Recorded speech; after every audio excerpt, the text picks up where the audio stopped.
DDRS. If you guys need an agenda, we have some extra copies right here. On the live stream, you guys should have that, or the members should have that as well. And it is on our public website too. We're going to start with a video. Open Futures Learning, as you guys, we've talked about at these meetings before, is a platform that we utilize throughout beads and with providers and individuals and families. And it's a learning platform for supporting individuals with intellectual and developmental disabilities. And I love this one because it has a song. So it's not just someone talking to you. And so it is titled, what I'd say, and it is a song about work. And so it's about 2 minutes long. So just give me 1 second. I think I did this and spent like 20 minutes trying to figure it out. So I think I got it. So I'm going to hit play. And again, people on, please, if you're having issues hearing, let me know and I will try to troubleshoot.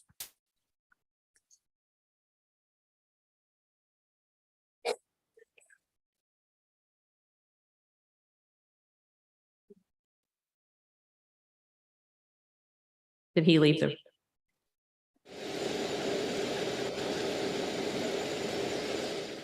If you could read my mind like some old street sign, you'd know for sure just how I'm inclined. But hey, that's not the only way, 'cause I'm speaking to you in 1,000 ways every day. I may not be much with words, but I got much to say. If my thoughts aren't heard, I can't lead the way. So please don't try to speak for me. So a bit of faith and a little reciprocity. Well, I'm not here to tag along. There are places I belong. So if I knew that you were listening to me, here's what I'd say. Here's what I'd say. Have the right for folks to love me, to wish on stars above me, the right to go where I would care to be, to hang around on Main Street, go out and spend my money, 'cause in the end, you know, we're all or none free.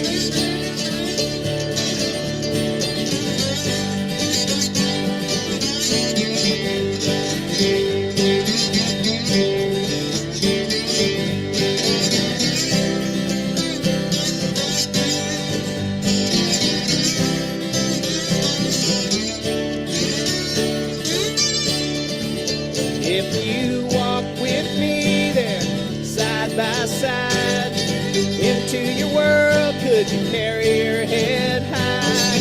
And are you brave enough to see?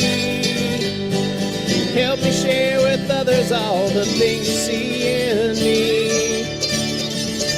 'Cause it's not about disability, it's a human thing to share the gift you bring. And we all have gifts, but some get tucked away. Someone out there needs a bit of what I have to give away. And I'm not here to tag along. There are places I belong. So if I knew that you were listening to me, here's what I'd say. Here's what I'd say. I have the right for folks to love me, to wish on stars above me, the right to go where I would care to be, hang around on Main Street, go out and spend my money, 'cause in the end, you know, we're all or none free.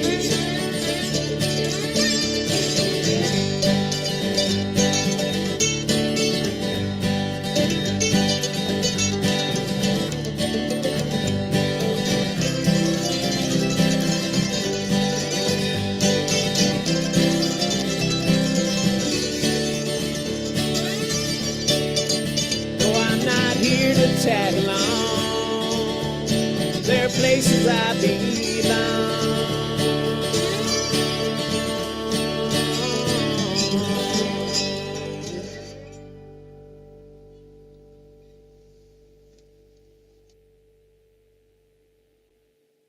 What do you guys think about that? Has anyone seen that one before?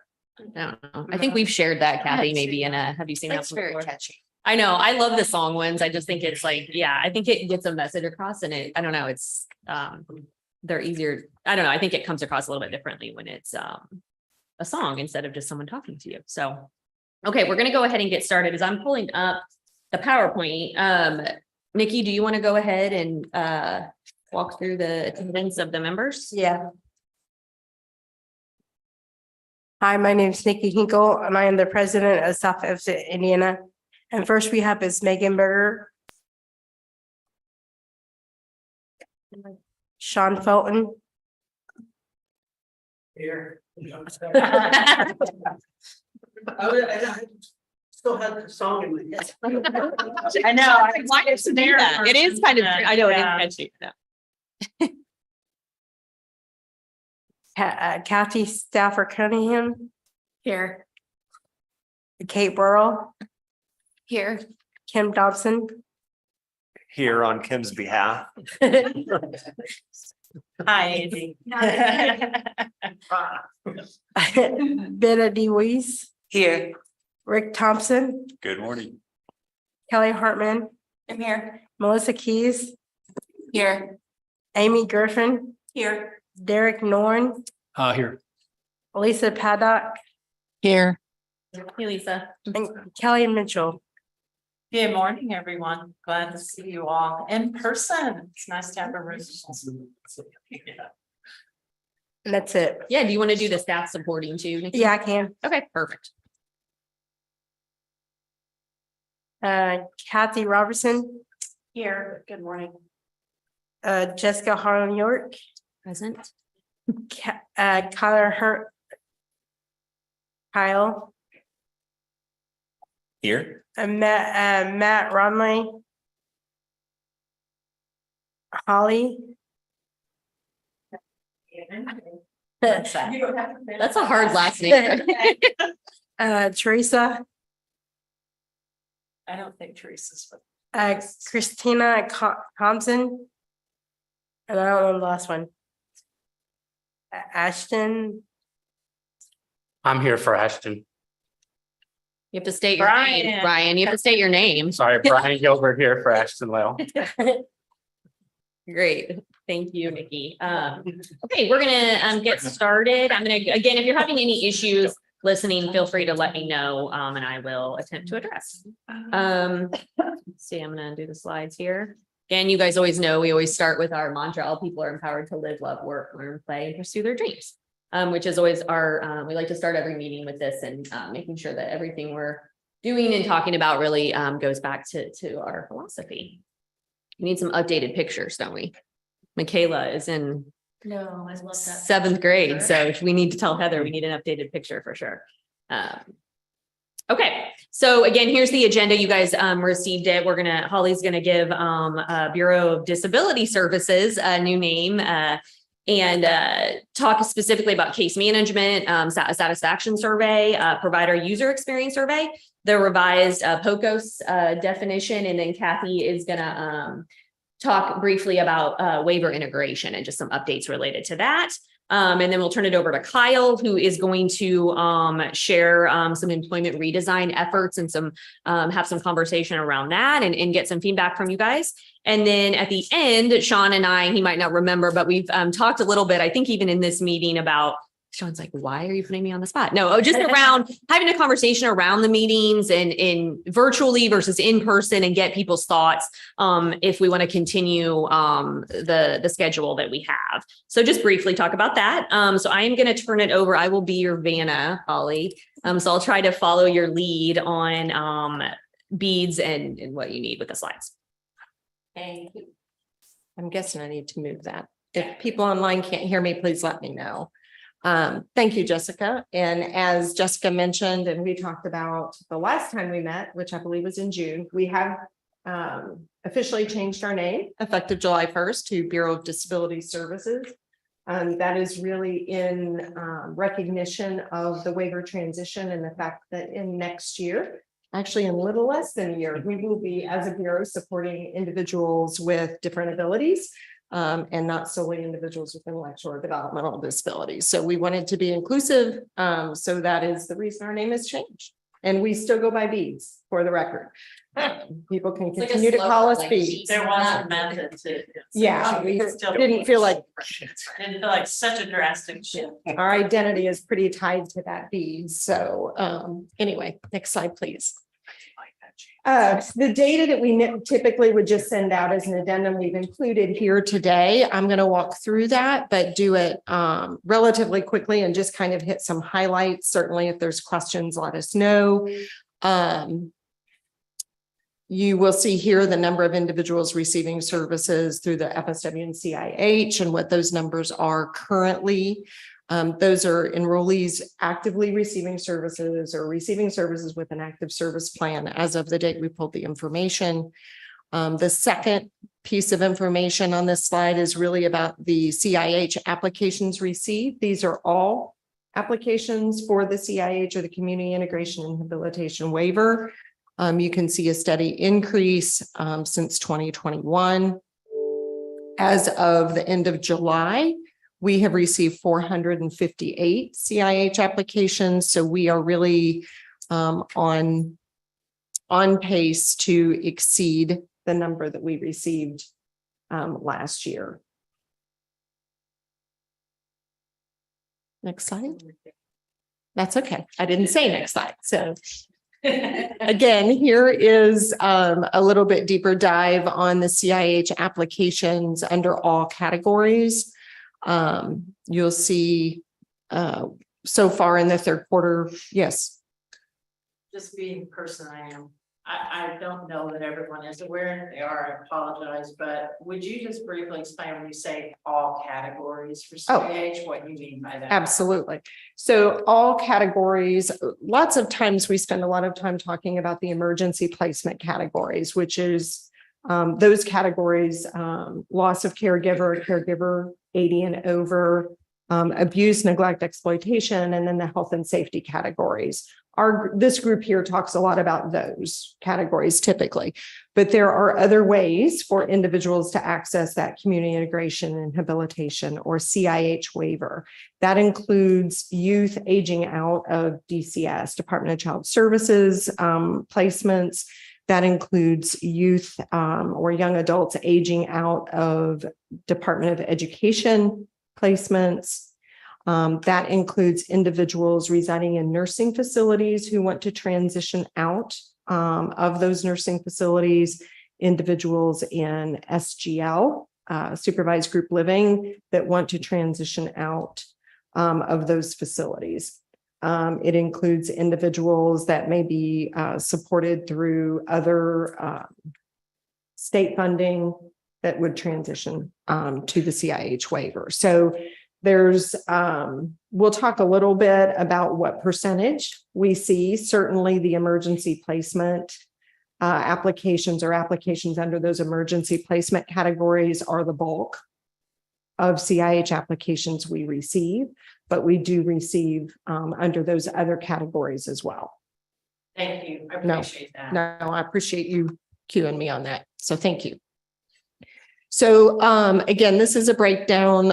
Quarter one of this year, we had 189 total CIH applications. Quarter two, it went to 205. And so far in quarter three, which would include July 1st to present, we've received 64. We average about 65 CIH applications per month under all categories. And 59% of those are in the health and safety category, which is a part of the emergency placement category. Can you flip to the next slide, please?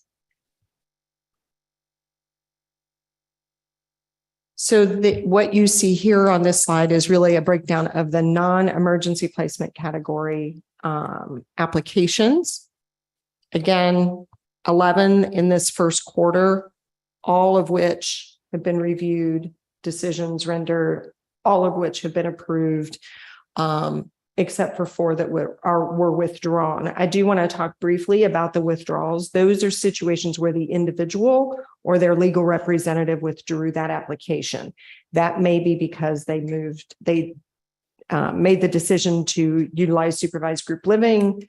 They may have potentially moved out of state or achieved some other placement.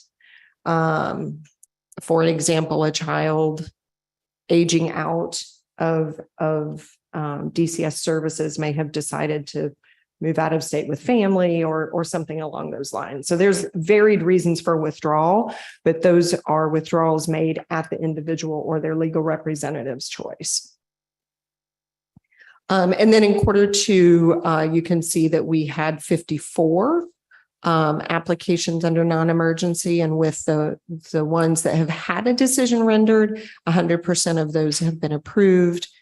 Again, you can see quarter one, 58, we had some withdrawn, 53 have had a decision rendered, and all of those have been approved. You will note the discrepancy on the 53, 54. We did identify one situation in quarter one where we inadvertently entered a CI that in the portal that a CIH request was made, and it was not for that person. So that's the difference between the 57 and the 58. So again, we average 19 non-emergency applications for CIH per year or per month. Okay, the emergency placement categories.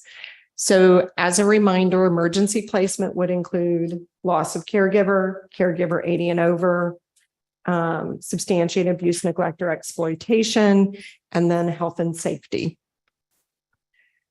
So, so far this quarter, we have had 53 applications under emergency placement categories. Of the one that we have reviewed and rendered a decision, that one was approved. In quarter two, we had 151 submitted. Of the 46 with decision rendered, about 74% have been approved. In quarter one, we had 131 applications submitted. Of the 96 with decisions rendered, about 48% have been approved. As a reminder, with the ones that are pending review, I think it would be helpful to talk a little bit about those. When we get an application for CIH, we go to great lengths to review that information that's submitted, as well as other information that we have. It is not uncommon for us to request additional information on the individual's situation. So we do not get that information and make a decision immediately in some cases. In some cases, we really do need additional information and need to go through our district office or the case manager to get that additional information. So we average about 48 applications under all of those emergency placement categories a month. This is the breakdown. So you can just kind of see, again, I'm not going to go in real depth, but you can see as we discuss the various categories, the abuse, neglect, exploitation, and how many we have received in those in quarter three and quarter two. Again, you'll note in quarter two, we received 3 under abuse, neglect, and exploitation. Of the ones that have been reviewed and decision rendered, 100% of those are approved. The loss of caregiver or the caregiver over 80, we have had 5 so far since July. We had 12 in the second quarter, again, of those reviewed. All those that have been reviewed and a decision rendered, 100% approved. The loss of caregiver, 9 in quarter three, 10 in quarter two. Again, once they're reviewed, the 100% have been approved. And then lastly, the health and safety. So in quarter one or quarter three thus far, we've had 38 applications under health and safety. Of those reviewed and a decision rendered, they have all been approved. That I will tell you that is a small number that we have reviewed thus far and gotten through that process. And then in quarter two, of the 126 of those reviewed and a decision rendered, about 56% have been approved. Oh, can you go back for 1 minute? Yes.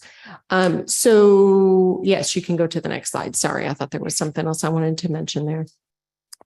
So this is additional information on the emergency application status. So 2022 has not changed much. You'll see that there is still a few applications in pending status. I actually looked at some of a couple of those. And in at least one of those, we're having some difficulty getting responses from the individual and family. So in 2023, thus far, we've had 335 applications submitted under the health and safety category alone. No, I'm sorry. I said that wrong. I apologize. This is what happens when I keep turning my head back and forth. 271 of the 335 applications under health and safety that we have received thus far in 2023 to the end of July, 80% of those applications are submitted under health and safety. So again, 80% of those CIH applications submitted under emergency placement, the loss of caregiver over 80, health and safety, and abuse, neglect, and exploitation. Out of those four categories, 80% are under the health and safety. We do sometimes have individuals and guardians submit applications, let's say under health and safety. And as we review that case, we see that the individual lost their caregiver. We will then change that category to loss of caregiver and process it that way. So, as we review those, we look very closely at the individual situation to make sure that if that individual has access to that waiver under any category, that is explored on their behalf, regardless of how they submit that request. Okay, then we'll switch to MFP. Can I ask a question? Absolutely. So, slides done. Yeah. Of course you can. I'm afraid if I wait too long, then people will be like, Yes. what is she talking about? Absolutely. So in second quarter of the 150 that were submitted, 46 that have been rendered a decision. So, and you mentioned people needing additional information. Mhm. And I see this stuff because somehow people get my name and they're like, help me, I don't know what they mean. Like needing a certain doctor to sign off on a confirmation of diagnosis. Is it usually that slows it down? Because to me, when you have somebody that's like, I'm in an emergency situation. Somebody is on the brink of being homeless. They have no resources, like they're in danger. And we're going through 6 or 8 weeks of questions back and forth. It doesn't seem right to me. Like, how can we who are in that situation, or as providers or supports to providers, like help with the timing? And if it seems like this isn't right, do we really go to the case manager? Is that really the best way to handle it? Or should we go to district office? Because sometimes it seems like of course, in my objective opinion, I'm like, this person's gonna die, and you're like, oh, it's been 6 weeks since we've heard a peep from anybody. So I was just wondering in the process, maybe what your perception is of where the holdup is at times. So again, I think, Kelly, I appreciate the question. Let me just start with that. If there's a situation where someone has a CIH request pending, right, and their situation is grave, and I will say that while health and safety always sounds grave, I am comfortable and would certainly say that not all those situations are, right? We have, anyone can reach out to the district and ask about that. I'd say you were right. It would be the district, not necessarily the case manager, right? And they will escalate to us. So for example, if we have someone that has requested, even under health and safety, that they were living with mom, things were okay. They had some services in place, but that situation changes, right? It's important to let the district know that, because they have the ability to reach out and say, hey, this situation has changed. We need to expedite this review on this particular person because mom's now in the hospital, or, mom passed away or whatever. Okay. Does that help? It does. So, Yeah, I mean, I would just add to that, because I do think, when you see those numbers, you're thinking, oh, no, it's really not emergency placement, those are priority categories. Right. So under health and safety, because I do see those, I don't see all the others. There's a wide range of applications that we've And seen. wordsmithing, Yeah. I mean, some people are. So when we say we're seeking more information, it's usually those situations, and I will tell you, when someone's homeless, mhm. that gets escalated very quickly. It is not unusual. I've seen, on the weekend, hey Kelly, I'm sending you something. We've been made aware of this. Would you grant this application? So know that. But if we're not aware, Right. say an application's been submitted and a situation has changed, we don't know to escalate it to that level of review. If And you do will. we ever go with, I act like I work for the state. Well, it's a collective. Do we have the ability to ever put eyes on a situation, or is it really all written word back and forth? So the review process right now is really a review of documentation, but it does very often include multiple conversations or additional conversations with team members for the individual, sometimes with the individual. We have in the past asked like our district staff to go out and meet with the team, see the individual, see their situation.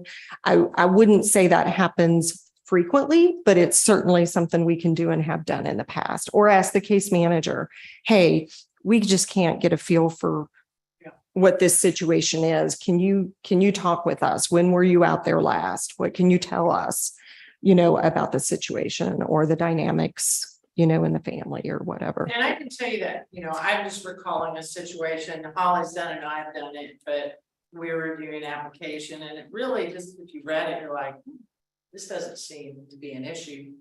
And there was something in it, I don't remember, as I said, this concerns me, I think this might be, could we get more info? When we did, it was like, oh, this person does need to be approved. It actually was more Mhm. of a need than was identified. So I think,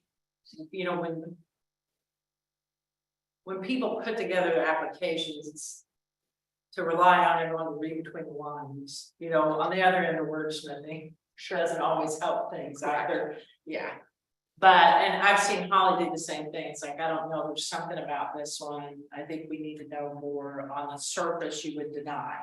So know that when we can, it's not always because we're looking to deny. Absolutely. It's, oh, everything here says we probably wouldn't approve this, but we need to learn more. So. I think it's often hard for, if the point of origin of the application is the family. I find that it's very emotionally difficult for them to talk about such a bad situation Mhm. through the guilt that they might have that they can't make it better. Mhm. And that oftentimes makes it really hard for them to be as honest as they need to be to paint a realistic picture that someone's really in danger. Sure. Thank you for your. Those are good. Very good question. Really quickly, can you clarify what loss is loss? I think I know the answer, but I'm going to make sure. The loss of the caregiver, does it mean someone passes away, or does it also mean they can no longer perform the care for the individual? You just make sure that's there. That's a really great question. And it is actually death of caregiver.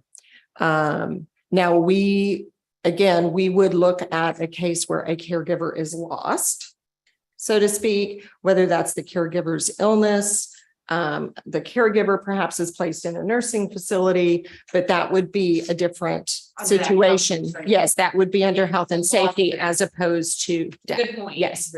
It is, and the code talks about death.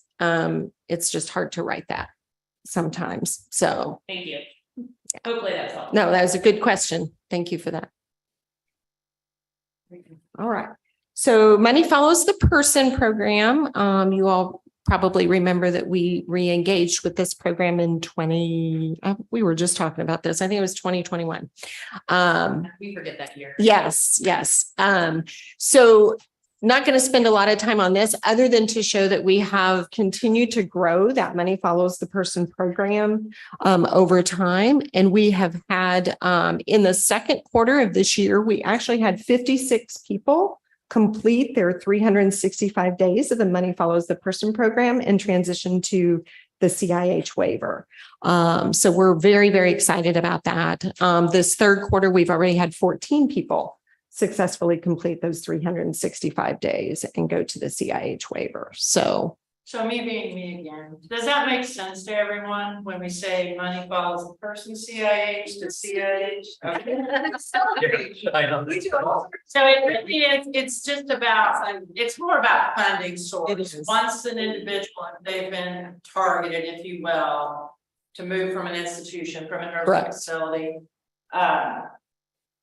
And they transition out for 365 days, this grant through CMS, Money Follows the Person, funds the services and support.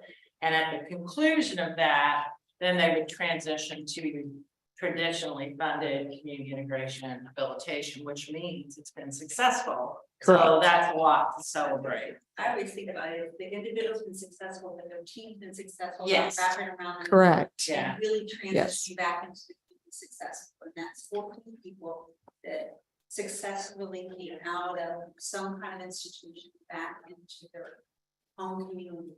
Mhm. Because So those are we're good. a team working together. Well, yeah, We 14. celebrate all day long. 14 individuals that not only transitioned out, but maintained in the community for a year, Yeah, essentially, right? And yeah, so my apologies, Holly. No, you're Coming fine. from that more that layperson perspective, kind of I'm like, what's that mean? I don't want to Yeah. ask. Holly, can I ask a question? Just, I think. Sure. Just need to flag you through all the humans here. How long does this program go for? I mean, these numbers are great. It's huge success. What's the end date on Money Follows the Person, or what's the future hold for this? It's 2027. been extended federally through 2027. I'm looking Yeah. at Kathy. Oh, yeah. Yeah, I think That's it- correct. So it's 2027, correct? Is that right, Derek? I have- I think it's 2027. I think it's, so I think just know kind of historically a little bit that MFP went through a period of just getting authorized and reauthorized for another year or another year and another year. And so we feel like we really kind of had a bit of a stall in terms of actual people transitioning. And so I think you're seeing sort of what would typically happen in terms of, you know, when we get it reauthorized for an extended period of time, there's a little bit more runway for us to meaningfully kind of execute some transitions, successful ways to help people really not to Holly's point, not just transition, but stay in the community for at least, that 365 days. So, yeah, so hopefully it'll continue to get further authorized for years down the road Yeah. and not have that sort of 1 year kind of pattern, because I think that kind of stalls states in getting some of those transitions executed. Thanks for it. That's great. Those are huge numbers. So for everybody, I mean, I know it's you, but I know there's a lot of others. Yeah. It's great. The other thing that I would add is that individuals, for those individuals in institutions who may not qualify for MFP, they still have that option of the CIH, right? So individuals and institutions that want to transition out have that ability to do that utilizing MFP or CIH if they don't meet MFP requirements. Next slide, please. Good question. Thank you, Derek. Okay, this is the data that we typically show or provide about the family support waiver waiting list. Actually, you can't see the total, so I'll tell you. That's okay. There's currently 5,684 individuals on the wait list for the family support waiver. This indicates as of August 3rd, we were inviting people off of that wait list and onto the FSW that applied in April of 2021. I can tell you that just last week, we looked at who we would be taking off for invitations in August, and we are now in early May of 2021. That's just since this data was gathered. We are currently inviting 150 per month. Yep. 150 per month. You may recall we decreased to 150 during COVID. because we added the COVID-19 priority category. The 150 that we invite to the family support waiver is in addition to anyone who meets priority criteria for the family support waiver. That includes those 18 to 24 years of age, leaving high school, and the children of active or veterans of the U.S. Armed Forces and National Guard. And right now, the priority category of COVID-19, which will end on November 11th at the end of the transition period out of the federal PHE.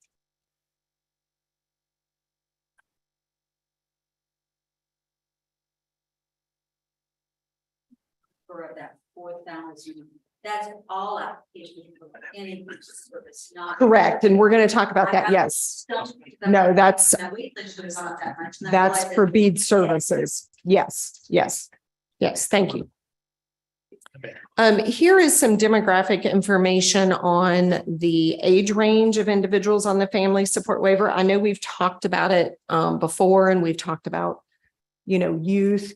What we really want to draw your attention to is the fact that over 40% of the people on the wait list are 5 and under.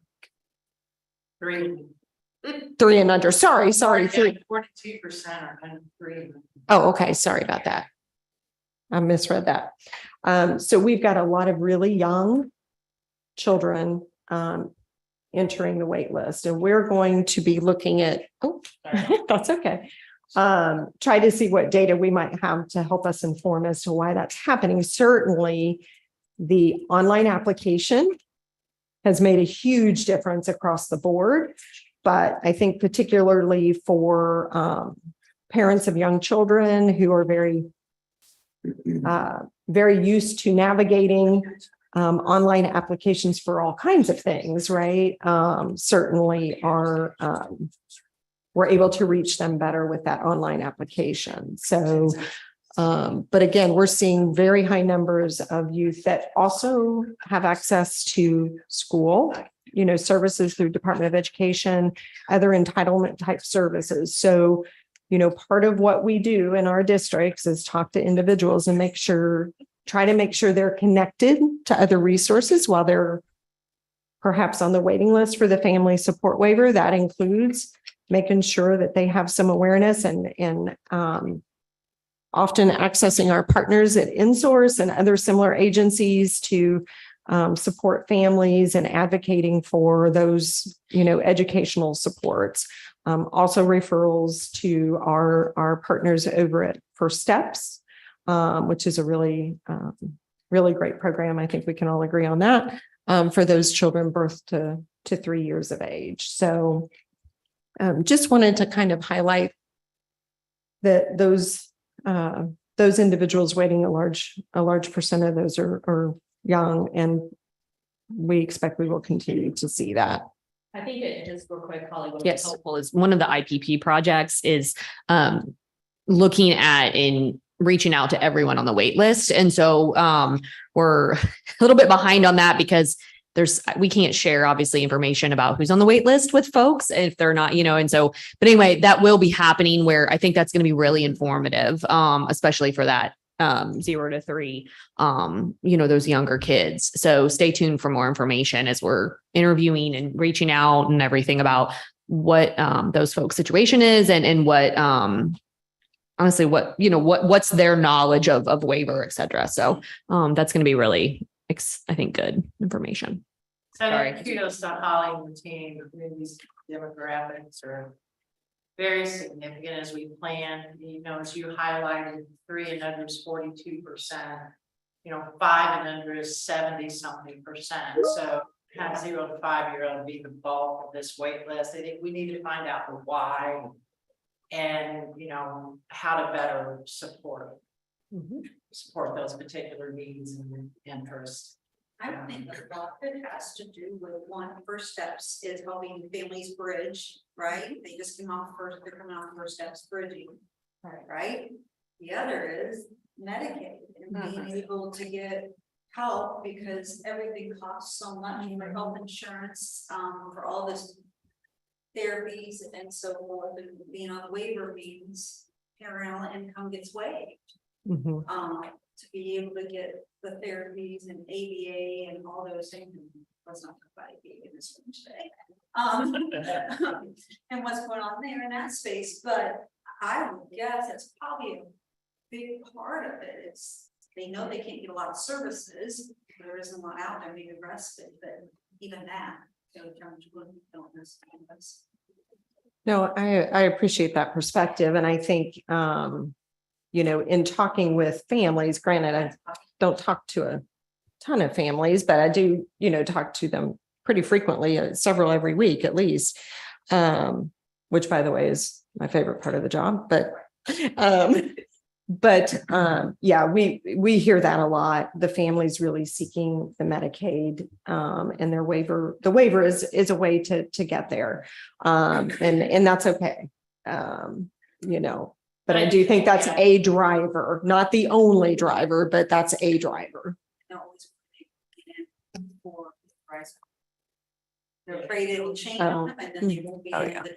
Yeah, but I just think I think it's important to understand that, but I also think we need to understand the implications of that. Absolutely. Taking a child at 2 or 3, it's very difficult to determine and to label a lifetime.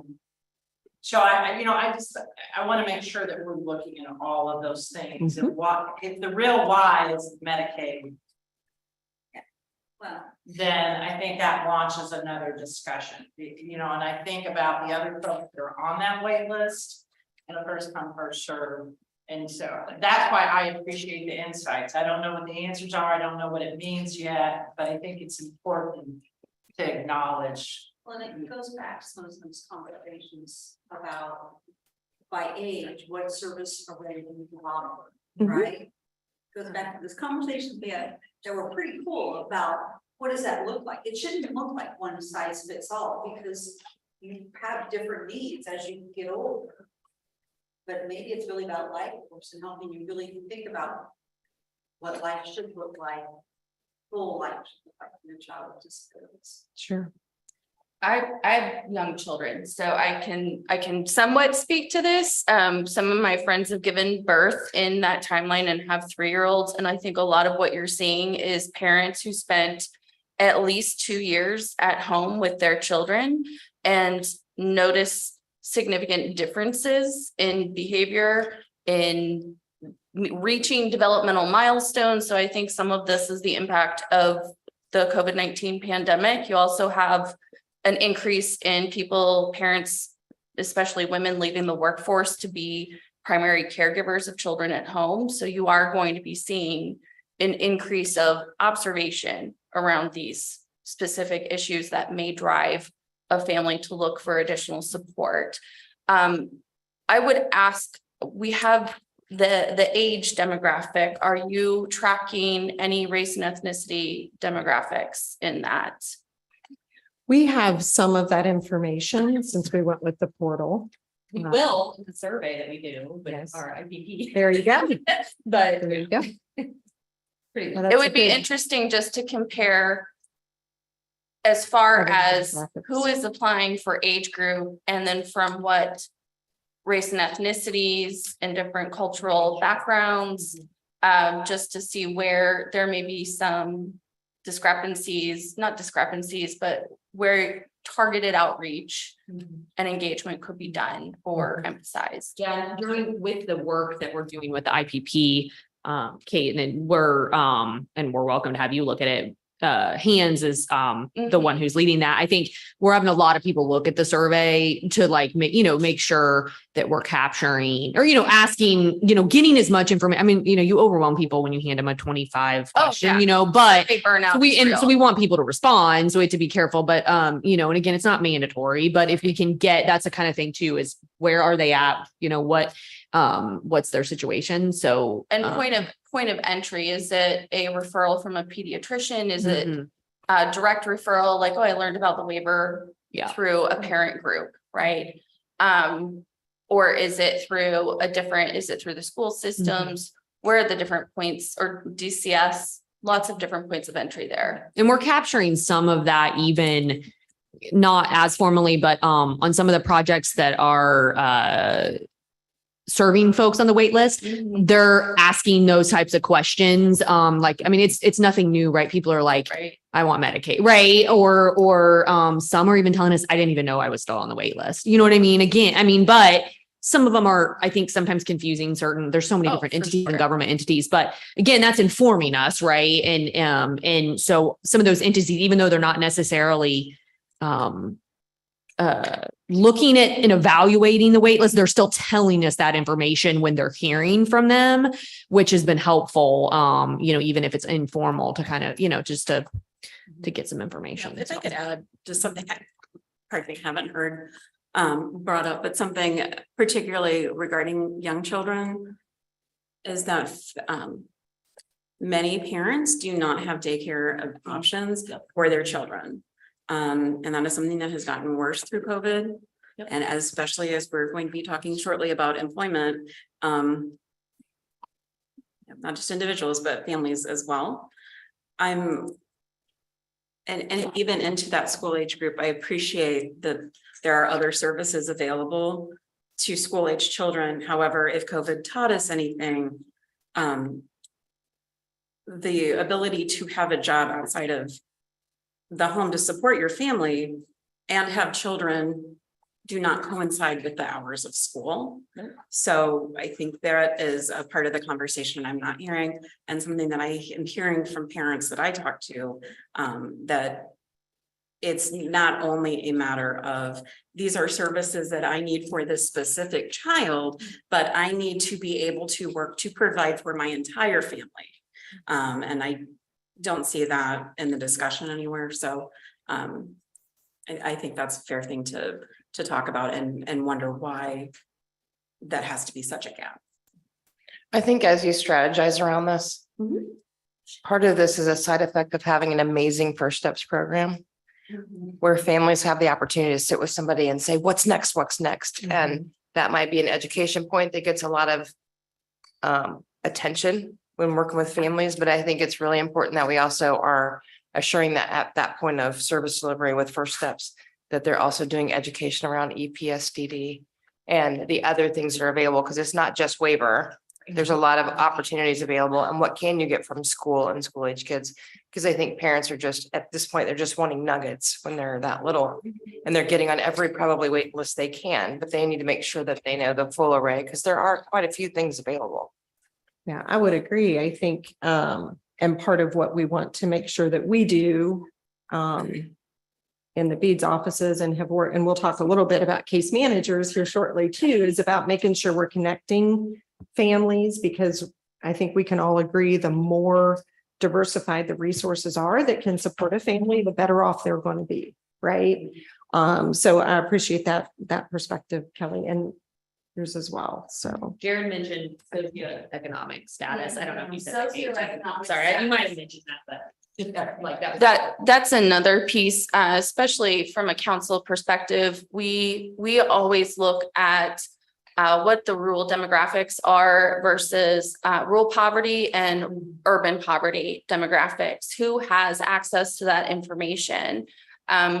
When just considering, and I don't think that this is the fault of anybody. I think this is just the challenges we're all facing. But looking at services that are provided through the school system and what the capacity is for those services, even with the increase in availability of things like ABA through a waiver, there are still parents who are not entirely well informed about what their rights are, what services are available. And then when you look at, I'm going to pick on OT, for example, the number of occupational therapists that are contracted with the school system and what their caseload is of children per school, it really exceeds what a person can actually manage as a case manager or as somebody providing OT. And then what are the goals within that IEP for that child? It's very limited. And so I think there are going to be parents who are going to be pursuing something like a waiver because they recognize that what the school can offer is limited and they may need outpatient type services that they can't pay for out of pocket. Insurance doesn't cover everything. And so they're looking for other ways to have that covered. It's incredibly challenging. And if you don't know how to navigate that system through the school system, through Medicaid, through whatever, you are out there by yourself and building off that childcare issue, trying to have a job.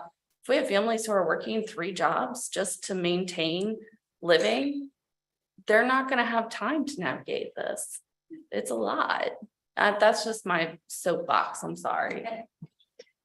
No, I think that's good discussion. And I think system navigation is definitely something that we know is a need. And we're going to talk a little bit more about that, how we're doing that within case management, at least.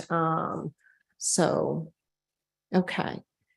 Supervised group living, I'm not going to spend a lot of time here, but wanted to just provide the same information or similar information than what we provided in June. We've got about a little more than 2,700 people residing in supervised group living settings. Our vacancy rate runs about almost 10%, but under 10% across supervised group living. And that is including our CRM&F facilities. Hey, I wanted to revisit the applications that Karen mentioned earlier, just to again illustrate what the increase that we've seen in people applying for services, because it's been very substantial. So again, in 2020, it was like 3,500, I think 3,555 in 2020. And then in February of 2021, we launched the BEADS online application and saw the huge jump to over 6,000. That's good. We're not unhappy about that. That helped us reach people that clearly we were not reaching before, right? So we're happy about that. In 2022, that number went up to a little over 7,000. From January 1st of this year to August 3rd of this year, we've already received almost 5,000 applications for services. Now, most of those people will be determined eligible. We know that. Most of those people will end up receiving services through the family support waiver. But, you know, we anticipate if things go as they have been, we will top out probably more than 8,500 applications this year for services. So that's pretty huge. So. Okay. So can we just Oh, yeah. real quickly, that I feel like that needs a little bit more because there's a lot to that. So that's a There is. significant number. It's eye-opening. And It's a huge. Mhm. that compared to the other data that you shared related to the wait list.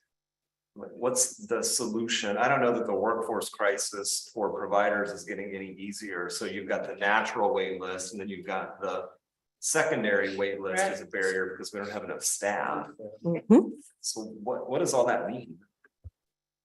Like what's next? I mean, it's great to, Well, I love data and it's great to collect that. if, but then how does I that may, I think inform? that's a lot of our discussion. Yes. That we've been having over the last several years. There is a workforce crisis and it's not going to go away anytime soon. And it really isn't, it can be impacted, but it cannot be significantly changed with merely more money. And we know that.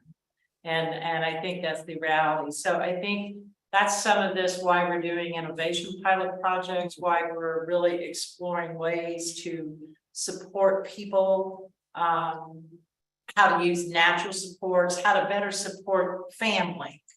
A lot of our current focus is just on deploying services, right? Sending someone out.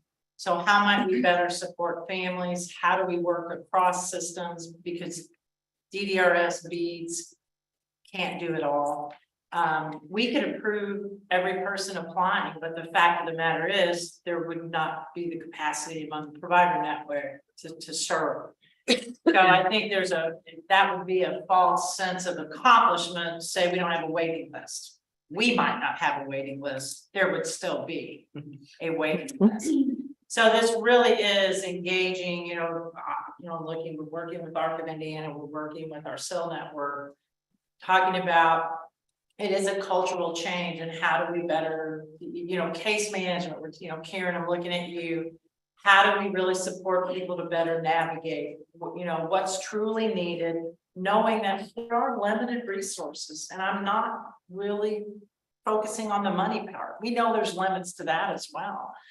But there isn't the manpower to deliver one-on-one or line of sight, as I like to call it, supports to every individual out there 24/7. So it really is, how do we accomplish this in different ways? And no, we don't have all the answers now, but it's going to be continued engagement. And I think that's why I'm so interested in when I see a heavy load of folks that are under the age of 5. I appreciated everything that I've heard here today. Tell me your why. If it is Medicaid access because I can't afford the therapy that I want. I heard daycare issues, childcare issues. Well, is that really a DDRS issue or is that another? And how do we address some of these things? And some of it is we've got to understand better the whys. So I think we're all here at this table because services exist, right? Yeah, We're a part of a but don't forget in the life course, I can see Jenny Turner saying this. She was up there like, whoo. When you look at the all, we have less than probably 35% of the all Yes. that are in the service delivery system. Yes. So whose responsibility or how do we strategically look at the 70% plus people that are not in the service delivery system, and what is working in their lives that allow them to not participate in those services? And the other thing I'll just add to the conundrum, I do believe that for whatever reasons, certain providers are doing a little bit better with workforce. Yeah. But then the housing. Yeah. The housing crisis has become such a problem that people who receive Social Security benefits cannot afford to live in any home because they can't sign a lease, which we need to do. Because they have to prove that they have more than 3 times their rent in income coming in, which is not a thing. So for example, we have staff and we have some referrals to start a brand new site. That hasn't happened because of workforce for like 2 years. However, we can't find a house. Nothing. Not one that's livable and that would prove to be worthy of any human being living in it. So just if you could add that to your priority, that'd be great. I think that is, as you said, that's in the context of that's a societal issue. It's not just folks with intellectual and developmental disabilities or folks with disabilities, right? It's an issue. Housing is an issue. And Andy, sorry, go ahead, Karen. I know at one point, and this was back when Dr. Sullivan was in place, there was a big push for getting a children's waiver that just hold those children and isolated children differently and looked at them differently. And there was a big talk about a children's waiver that just said these are their array of services for children with disabilities. And I think has that gone all the way off the table now? I don't know that it's gone No, off the table. I mean, we're in the midst of redesign. Right. Because I do think there is something, but I also think and this is long, it won't solve today's problem, and probably won't solve tomorrow's problem, but it really is helping families to set expectations for their child's future, which starts younger, which means if you're looking earlier, there is really opportunity earlier to set the stage if you do it right. Right? Right. And that would be I have a whole presentation on that, how you go about that, because we really spend a lot of time thinking about that, at least from service coordination, case management, or that perspective of the whole person. And I think it's the only way you get to the point where people don't land where they get the waiver and now they expect every service provider to meet every single need they have. Right. Yeah, Like, I got the waiver. I've got the ticket and I want 10 hours of this, give it to me. And I think that only starts by starting younger and younger, setting that path that looks very different to, and And it has to start there. It doesn't change today, it doesn't change tomorrow, but they'll change because the workforce issue, baby boomers, we're heading right Yep. out of the workforce. And every workforce after us is smaller. But I think to what Holly, I think sometimes these numbers are hard because as we are doing some of these pilots, we're realizing there are flat out people saying, I don't even want services. I just want the Medicaid. Yeah. And so they know they literally know what the services are. They're like, yep, I know. And I'm getting case management and I don't want anything else. So I think it's kind of to that point. It's hard because those numbers are big. Don't get me wrong, but like, but we, just because they're on the waiver, honestly, and even when, if you're talking to them, it's kind of like, well, no, I don't even want any. We're good. We're our natural supports. We're good. So it's kind of hard because until you start digging into some of them, they really actually don't want services. And some do. I'm not saying that, but But then that caused me to want to look at that. I know 100%. Yeah. That Yeah. process of And maybe they Yeah. need case management and really. Yeah. Yep. I'm having a flashback to Yeah. 2010. Is anybody else old enough to have been in the room with Peter I was Bespico? just a baby. Kelly. Where we talked about Vision 2020, which was 3 years ago. Did you And say we- that term? We talked about lifespan case management, where you Yes. had a partnership from diagnosis to death. Yeah. As opposed to this like choppiness. And I feel like we keep talking about the same things. Yeah. I mean, truth is, I have a 25-year-old son who's on the waiver, been on the waiver since he was 15. Went through school, used minimal services this all the time. The primary services used from beginning to now within case management. He has used different services as he's needed them. Never talk about employment, and he lived his life to the fullest. And right now he's using some employment services to get him back on track, and when he gets back on track, there'll be a point when he said he doesn't need it anymore. And we'll be back on track for a while, and he'll keep case management to kind of walk alongside with his family and natural supports. But I'm scared to death of the day he doesn't have that second set of eyes that walk alongside him, even though his mother is born and raised a case manager. I scared her. But he has, and so I sit in that space as a parent who knows services very well, that I say, that worries me. So that's an example where the waiver is a really good, I think it's a really good thing. Because it Right. really, he uses it when he needs it, and he'll tell you sometimes he doesn't need it, and I'm like, buddy, you need it, because you're gonna lose your job. So they're kind of helping you navigate the things, and again, he's 25 and he's living his best life. Yeah. It is a good thing, and I think you're spot on. It really is. How do we better get to that point where it's, you use it as you need it. Some people need a larger array, more consistency, something more intermittent, Kelly, you spoke to the fact we just even how we fund and manage services. Does it have to be, if I sign up, I get this every month, or can I, I need it really, January is a tough month for me for XYZ.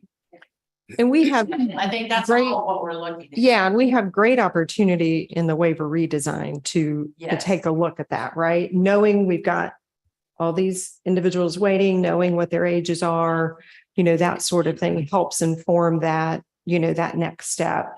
And we really do have a great opportunity with the IPPs to inform waiver redesign and to, our ability to reach out to people on the wait list and find some of their whys. That's all great information that we can use in terms of strategic planning moving forward with those waivers. They're jumping into residential. So sometimes, and I think that's what always fascinates me, is like with the staffing crisis, right? It's like, that's one of the first services. And again, it's not, people need residential services, I don't want to say that, but it's like, my first question when I hear that, or recently someone was like, someone couldn't go to a self-advocacy, they were going to go to an event, and the first question was, well, there's not staff to take them. And I literally said, do they need staff? Maybe Right. transportation, but like, I literally said, do they need staff to sit with them at the self-advocacy or at the event? Because has anyone maybe they don't, but we They have been probably doing don't. that. And so I think, Karen, that's where that kind of like, we got to just ask the question differently. Yeah. That's what not, that's. Literally, not that's the first thing I always say. I'm like, Right, do they need someone to That's sit with not what self-advocacy is supposed to be about, right? Self-determination is, Yeah. I might need support planning how to get there. Do I need somebody to sit with me while I'm having fun with my friends? No, Yeah. no. So I think That's- it's just changing But I that. think part of this is an equity issue too, right? We funnel people into a service delivery system because that's what's there. And that's what we're saying, you need to have a service for this, but there's a lot of things that people don't need to have a service for. You don't need to have a service definition for community inclusion. That should just be part of how we live. And so I think there's also a lot of people who go that route of residential level because it feels safe. Yeah. And it's the external, the outside community that doesn't feel safe. Mhm. And so you're looking for solutions to a problem that may not even exist. And there's also a lot of folks who don't want to be on a waiver. They want access to regular insurance, regular opportunities that are not siloed because they have a disability. And it's maddening. I'm sorry.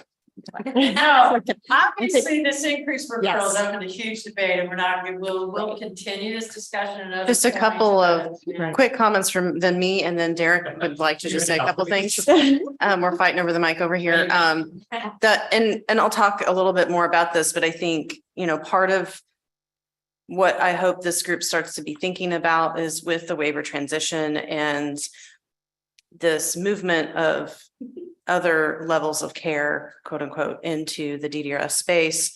And opportunity, I think, to say that, yes, a children's waiver or other type of waiver structure isn't off the table because we are still in the throes of that waiver redesign. That initial sort of transition point gets us to a better position of having much greater visibility into the types of folks that we are supporting, the population and their needs and engagement with those people to really frame and inform where do we go from here? And it's a waiver restructure conversation that would be needed at that point to say, we have these different populations. Some of them have similar needs, some of them have very different needs. And how are we thinking about those folks and the people who are waiting, because those are the people that are going to be the next 10 or so years of folks that we're going to be bringing into service system. So just know, like, part of this is being thoughtful about the steps of the process. But I think when we make this next step, we'll have a little bit more information to help guide whatever those next steps need to be. I'm going to hurry and turn it over to you. Okay, just, I think maybe just a question and maybe a comment. So the workforce issue is maybe worse today, but it's always been there, right? So this is a real, so it is a crisis, but it's also our normal, and maybe it's worse today. So I think let's put that in perspective, but I think that's true too. I remember having looked, it was a crisis when I was not born, but before then, research had shown it was a crisis in the 80s, 90s, 2000s, 2010s, and here we are. It is worse, true. If there was no workforce crisis, would our system have the capacity though to serve everybody? And I mean capacity as in I know that, yes, there's all these other services, but in the service provision provided through DDRS, would there be enough service provision to serve the people, everybody, if there wasn't a workforce crisis? I don't know how easy that is to answer. I would venture to guess it's probably not. So I guess one of my questions is, do we need more providers in certain spaces to deliver services? I see no. I suspect that some people might say in their communities, the answer is yes. And I don't think it's a no or a yes. I don't think it's that clear cut. And I think it's maybe something worth thinking about. I don't know. And there's a lot of service provisions and needs. So that's one side. But the other side is, if this is always a crisis, if people are continually going out and saying, I need these services, then they're told, go on a wait list. What other options do they have other than go figure it out outside of the disability system? But if they have the waiver, they should have options then, if we can't serve them by way of the capacity of our service delivery system, to find those supports close to them, close to home, from their family members, from the community around them that we're telling them to go out with. Things like consumer directed supports where they can actually access. That's what I was gonna say, So- Derek. So those are just two comments, because I don't think that we have the capacity, even if there is no workforce crisis. But remember, workforce crisis, even if we solve it today, will still be a crisis. It will never go away. It never has. And I think we should use our history to predict the future on this one. So it's always going to be a challenge. And then, so how are we building that capacity in the service provider system? And then how are we giving people options? And I'm sorry, my head automatically. I know, I saw it. I love it. We do need more quality providers, and we need for quality service provision to be able to get to the right folks, but there's a discombobulation. And I did, as part of that waiver redesign, you went to where it was, the other thing that we haven't mentioned is we are actively engaged in pursuing expansion of self-determined services, consumer directed services. And I do agree with you. I think that will be a piece of the puzzle. It won't solve. No, it won't. And for the record, I'm not naive. I saw it. No, I'm strong. I'm a strong advocate for that. But they do not solve I think for some But I families, they're the right thing, but there's not. That's the end. I totally agree. It will help. It will assist. Yeah. It is a part of the puzzle. Appreciate it. I think Katie had something, right? Put some comments in the chat. No, you go first. I was just gonna say, Derek, to your question about capacity, yes, it's a body, it's a provider, but it's also a funding, right? From the perspective of these coffers are not endless. No. they're not. And my concern is we talk, the 70% of people who aren't currently in services that we're not even accounting for. What are we projecting as far as growth in the system? Yeah. For people who, it's very crass, but from a legislative perspective, there's a dollar attached to that, right? But for those that aren't current, we have people on the waiver. So my hope is that we're not making our current budgetary decisions based on a certain subset that can't access services, though they have the waiver. And by that, I mean, if we have a group of people that we say, you have the waiver, and we depend on a provider system that can't intake them and serve them as a way to save money, I don't think that's our service. I don't think that's how we operate. And so I don't think we can, we're able currently, I question, I shouldn't say I don't know, I just don't know if we had no workforce issue today, if all of the people currently receiving the waiver would be able to get the services that they want. That's the question that I have is I don't know if they could. And I don't know if anyone does. And I know it sounds like an easy question, but it's not. I get it. And I think one of the big barriers to that is funding. I think that's where the waiver redesign comes in, because I think if everyone could get the services, it's not the services they want.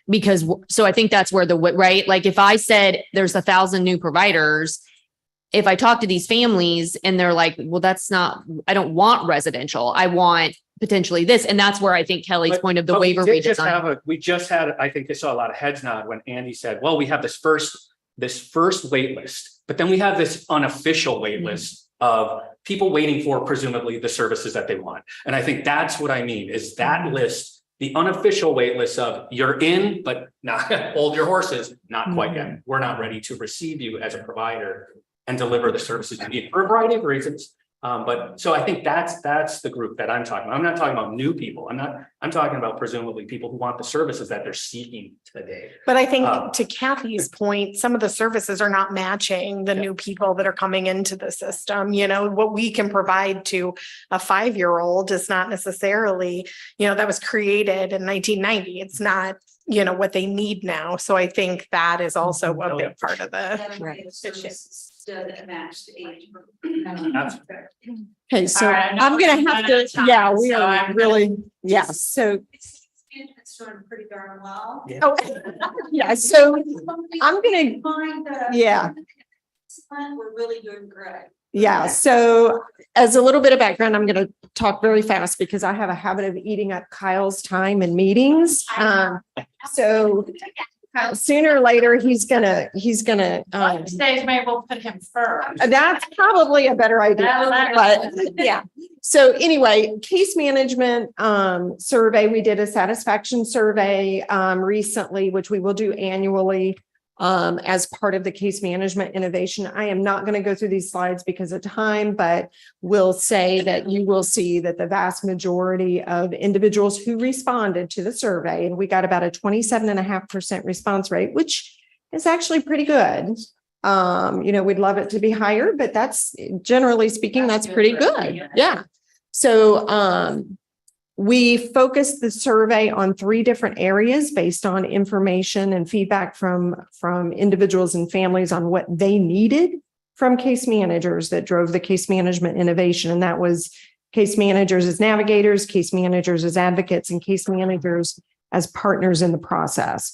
So if you have questions on these slides, we can, maybe talk to you outside of this, but just wanted to put out there that as navigators, as you can flip these slides, please, as advocates and as partners in the process, individuals who responded were very pleased. So just real quickly, not a question, but a comment. I found it interesting that excellent was the benchmark that you were measuring there. So I was left wanting a little bit more. So we're going to give more. Excellent. Yes. And I was curious what that meant. Are you happy with that as a case management entity? As a company, so we actually saw our scores and then ours compared to theirs, so we're really. Okay, good.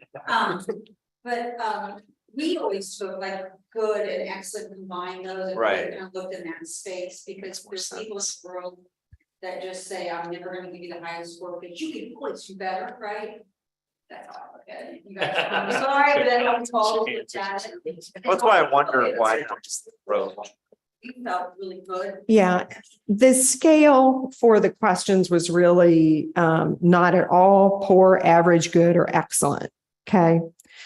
So what you see are the excellence. The area that stuck out the most, that had the lowest percentage of excellent, was actually under navigator and case managers helping individuals and families find non-waiver resources. So that goes back to that navigation that we've heard multiple times today, just in this conversation. So we know that's an area, an opportunity for us and for case management.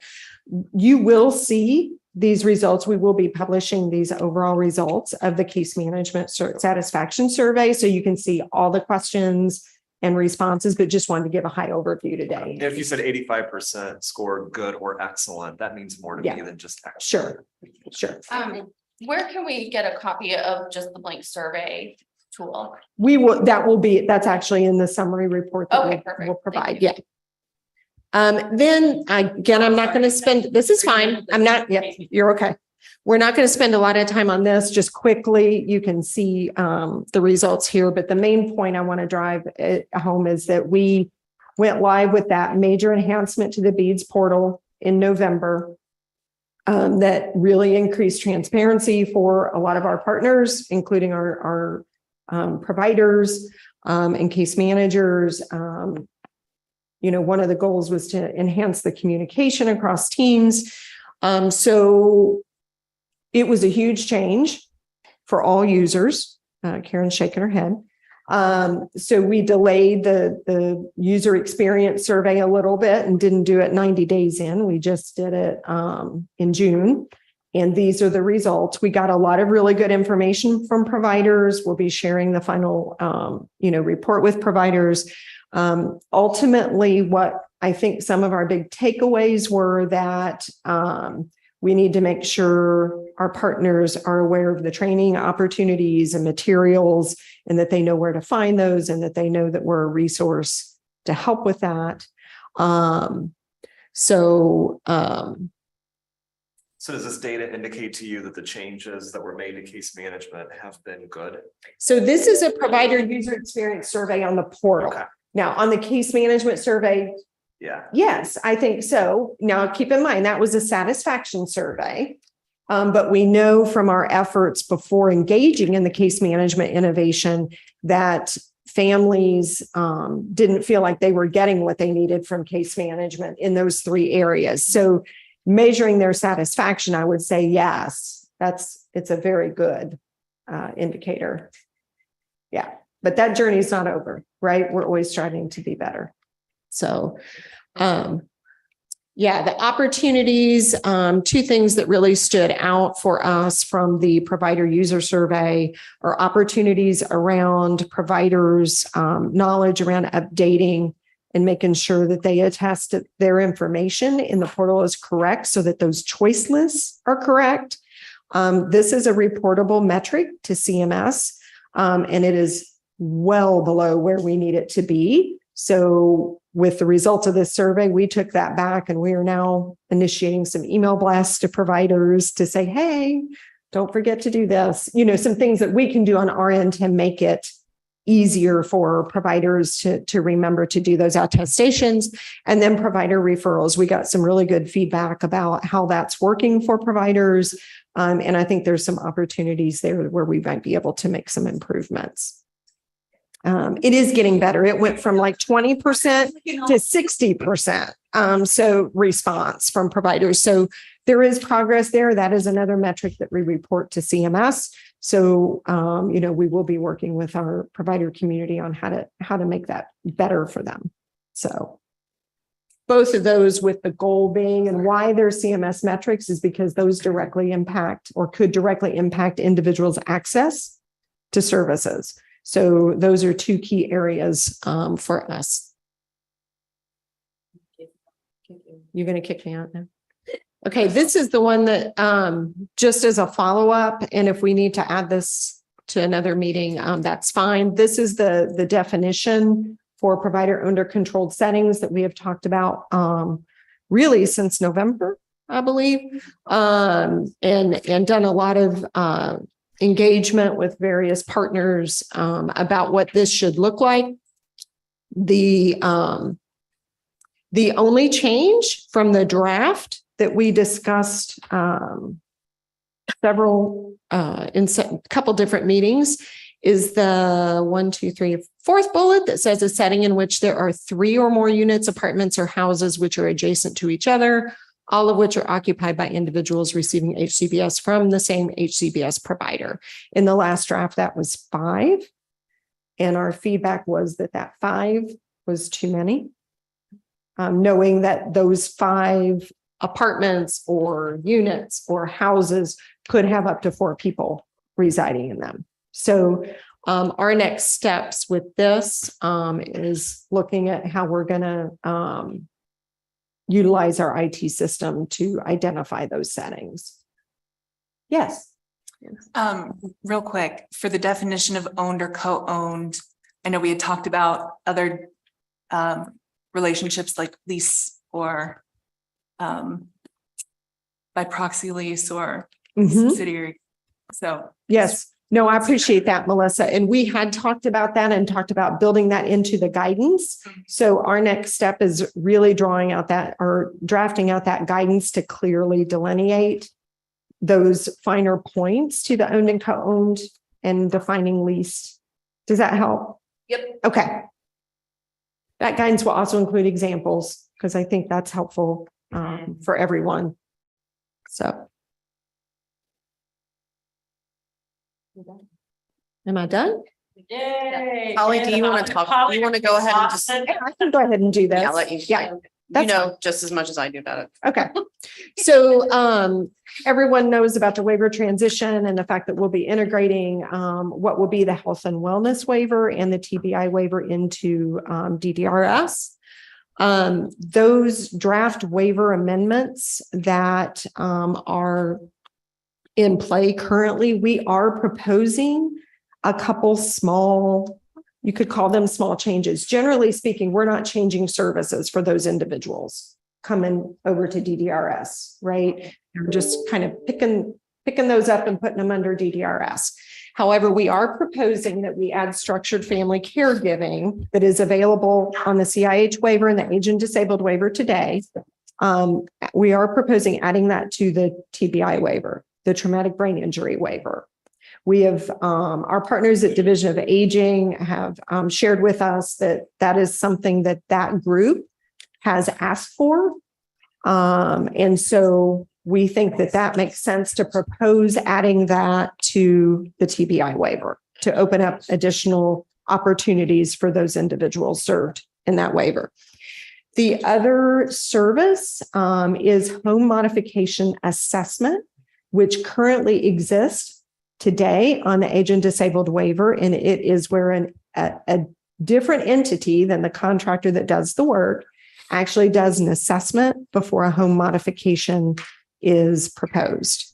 So we think that adds a lot of value to the home modification service overall, and that it will benefit individuals and families as they're trying to navigate, oh gosh, what do we really need versus what that particular contractor that comes in says they need. So we are proposing adding that to the TBI waiver, the health or the CIH waiver and FSW waiver. It currently exists on the A&D and will be moved over to the health and wellness. So again, those are just proposed changes that we think will really benefit the people receiving services. Yes. The definition today is currently on the A&D waiver is that inspect the assessment for the home modification and the inspection afterwards. If I need to sign a petition to get out of trying to determine that net code. Right. Well, greatly appreciate it. Not have that skill set. Right.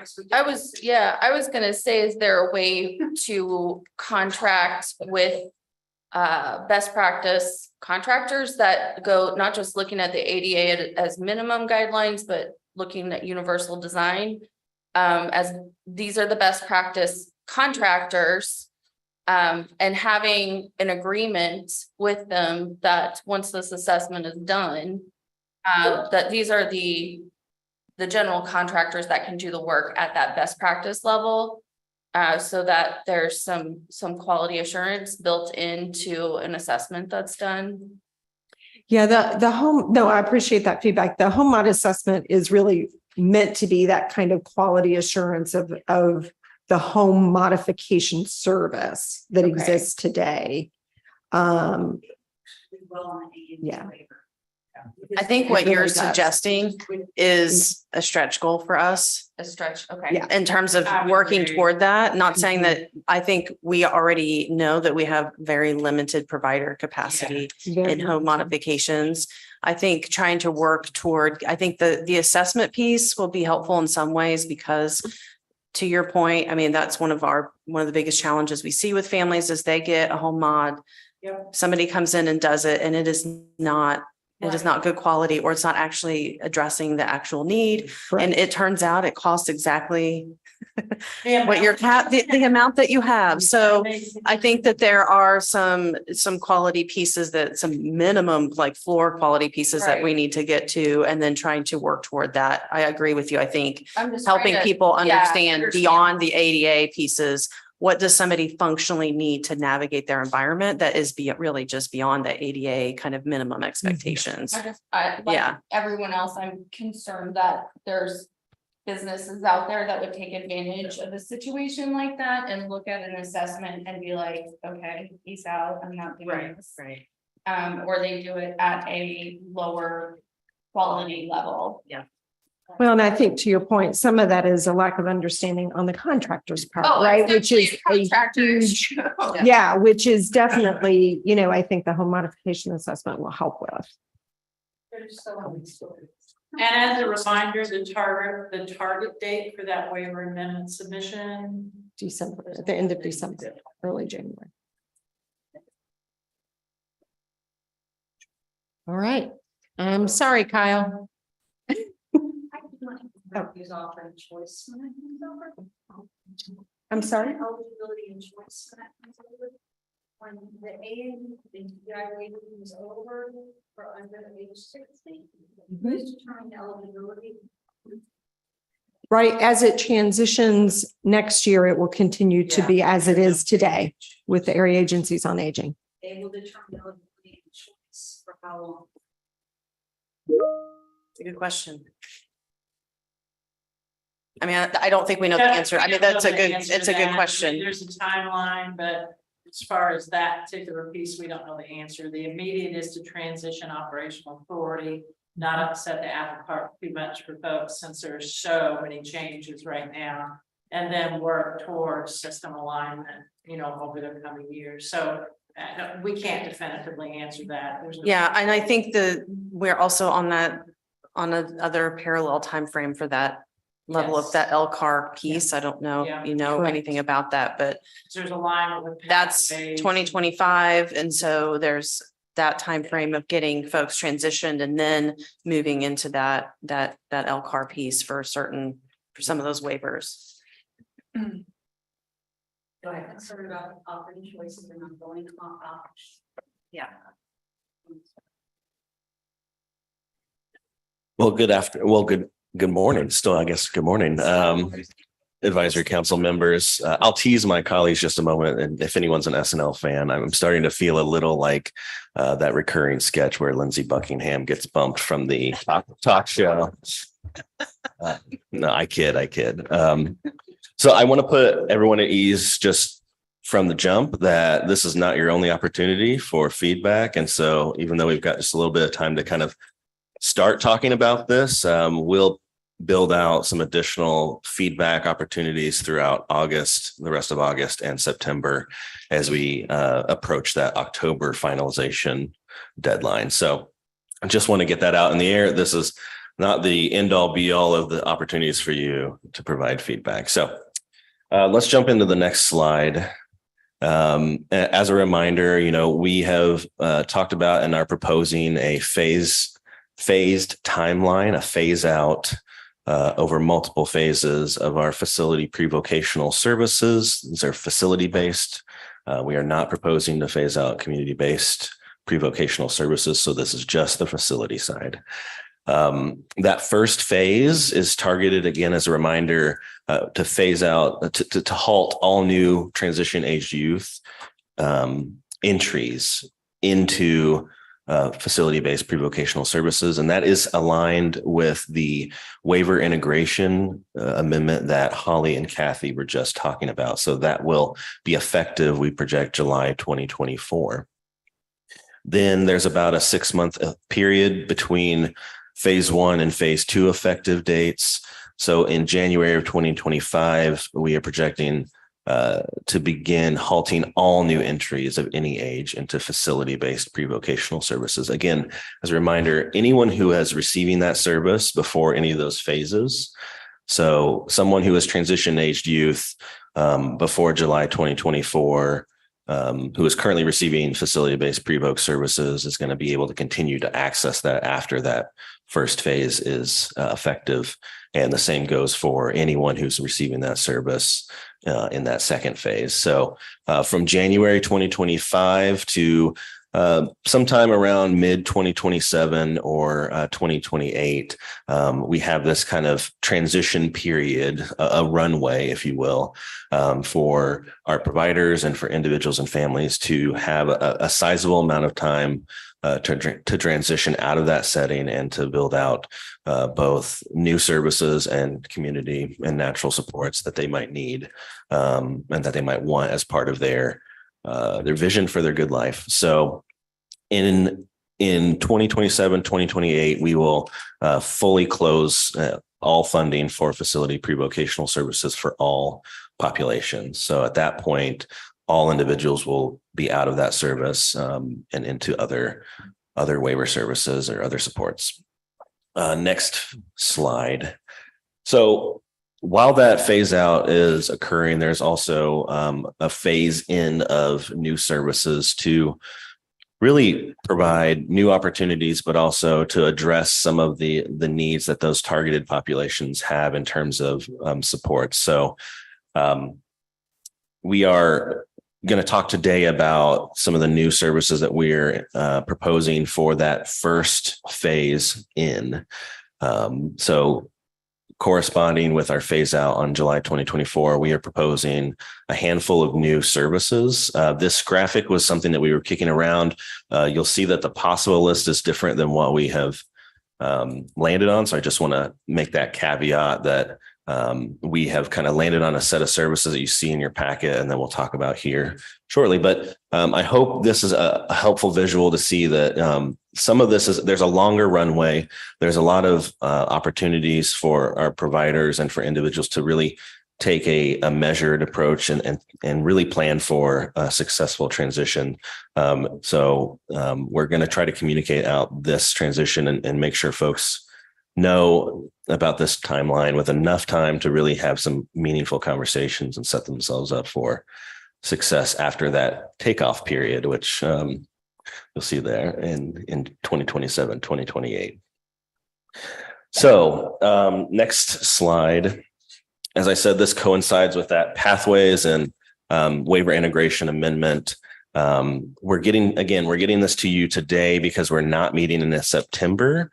And so we felt it was really important to get this initial conversation started, knowing we're going to have some conversations with partners outside of this meeting, but hopefully arriving at something that we can share in terms of final waiver service definitions in October.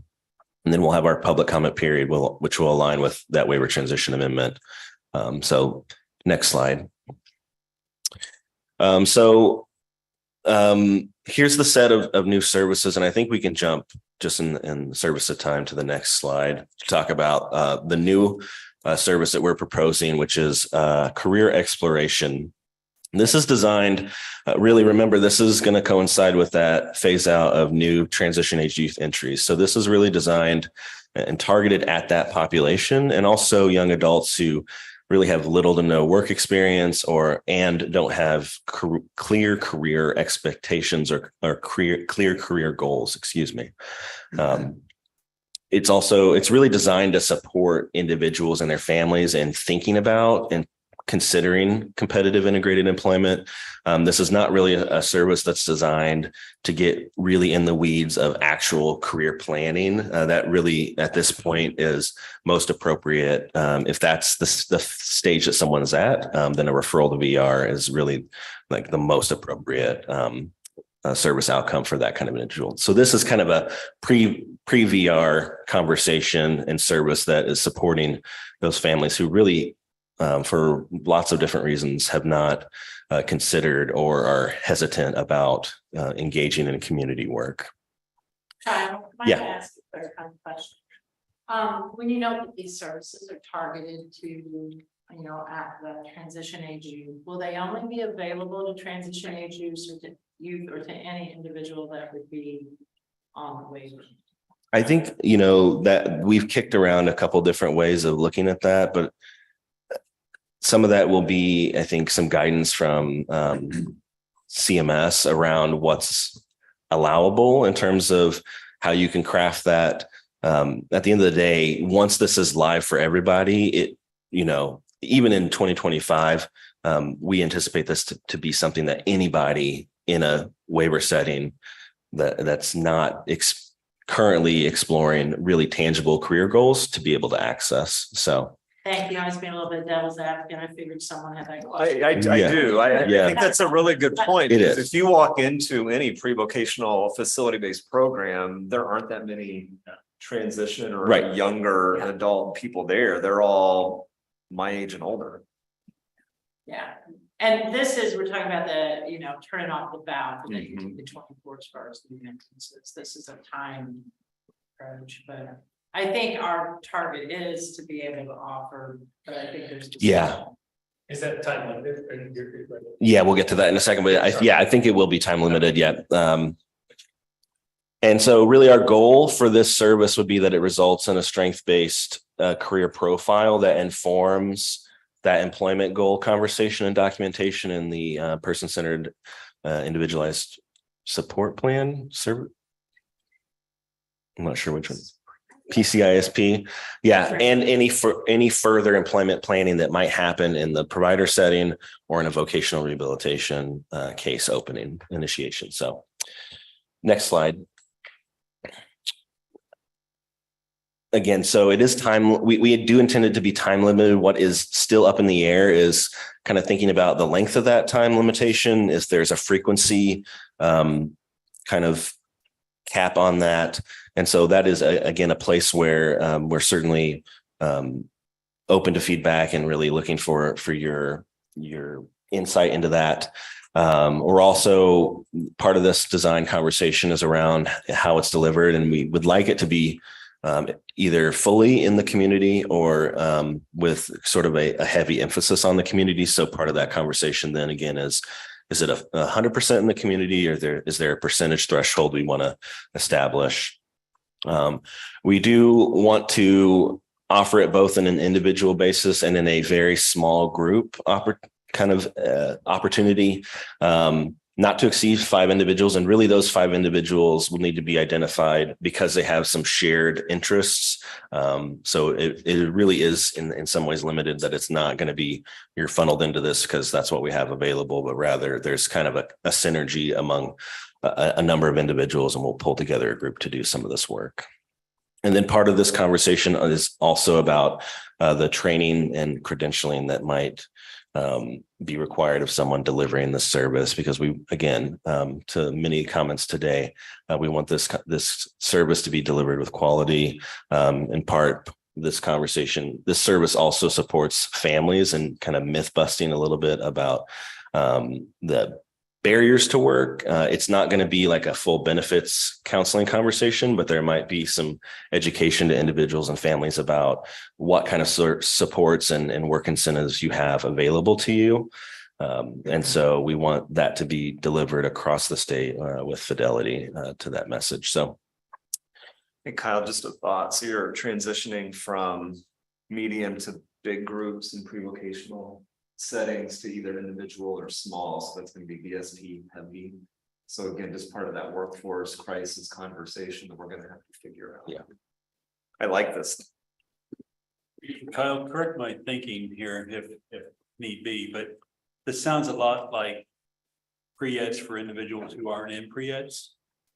I think it's kind of playing in the same sandbox, right? But again, to Kelly's point, I think the intent, as this is fully rolled out, is that it's anybody that's really an on-ramp. Sorry to mix transportation metaphors between airplanes and cars, or taxiway, if you will, for airlines.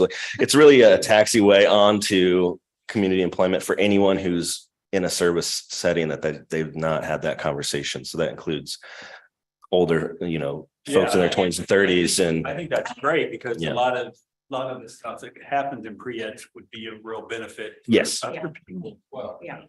And a lot of the feedback that we've received from individuals with lived experience, and really from our own team members and from providers, is there are individuals, for whatever reason, they're not comfortable yet, they're not ready to make that jump to seek out services of support through the Office of Vocational Rehabilitation. So that's why we're looking at this through waiver to allow individuals to explore. I'm curious how the number 5 was chosen. Because I can't answer that one. No. Well, I could see, so for example, Outside the Box is a program that they have career matching in their groups. And if the career matched group is together because they're all interested in employment, I could see this running side by side with some group work that happens in day programming, but 5 is a different ratio than 4. I just wondered. Now we've got 1 to 4. We have 5 to 4. If Yeah. you were going to do this in, kind of in parallel with some really awesome things that are happening in some day programs across the state. I just wondered, 5 messes up the ratio, just saying. That's good feedback. Yeah. Like if you made it less groupy and made it 4, that 2 to 4 range is a lot sweeter Makes sense. spot to parallel with other services. Thank you. Well, thanks, Kelly.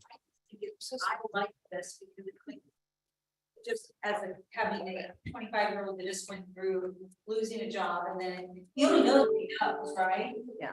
And it's what he's been exposed to, and then getting exposed to lots of different jobs. He has a friend who's in IT, so then he thought he wanted to be an IT specialist.